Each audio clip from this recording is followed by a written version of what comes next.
आम्लपित्त म्हणजेच ॲसिडिटीची लक्षणं जर तुमच्यामध्ये असतील, जसं की घशाशी जळजळते, छातीत किंवा पोटात जळजळते, कधी डोकं दुखतंय किंवा उलटी किंवा मळमळ असं काही होतंय, तर फक्त आहारात बदल करून तुम्ही ॲसिडिटीची लक्षणं कमी करू शकता, काहीही औषध न घेता.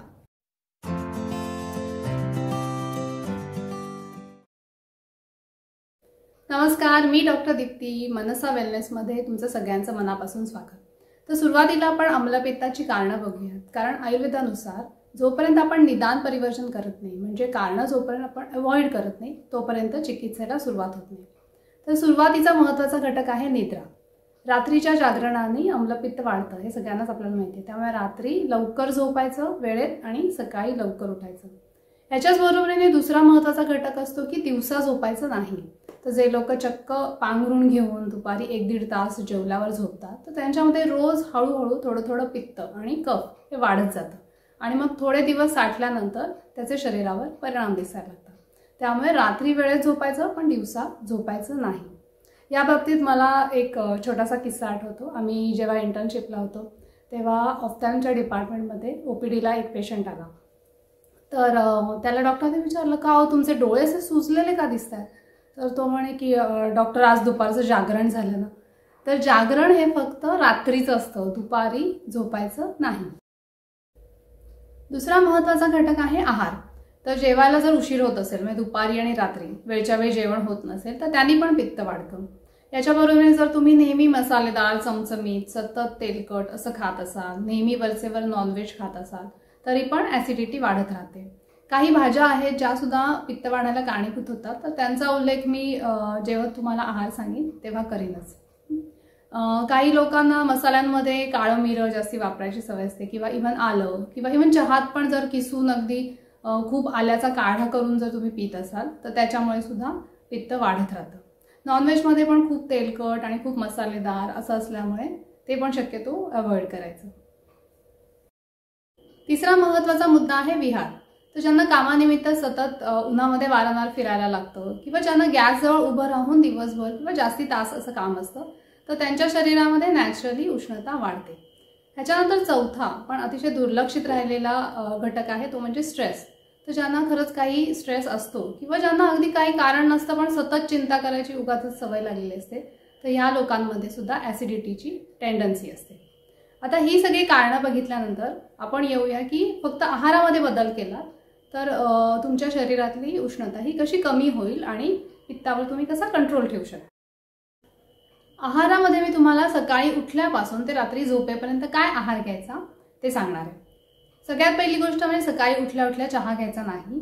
त्याच्याऐवजी 10 ते 15 भिजवलेल्या काळ्या मनुका आणि एखाद दुसरं सुकं अंजीर घ्यायचं. ज्या लोकांना वजन वाढतंय किंवा गोड खायचं नाही असं काही असेल, तर त्यांनी एक मुठभर किंवा जास्ती सुद्धा चालतील साळीच्या लाह्या खायच्या. हे खाल्ल्यानंतर मग मी जे नाश्त्याचे पदार्थ सांगते त्याच्यापैकीच एखाद दुसरा तुम्ही आलटून पालटून असे घेत राहा. तर पहिलं महत्त्वाचा आणि चांगला असा पदार्थ म्हणजे नाचणीचा कुठलाही पदार्थ. म्हणजे नाचणीच्या पिठाचं आंबील करून घेऊ शकता तुम्ही. म्हणजे पाण्यामध्ये उकळायचं, शिजवायचं ते, आणि त्यात चवीपुरतं मीठ, थोडंसं ताक, तर जिऱ्याची पूड असं घेऊ शकता.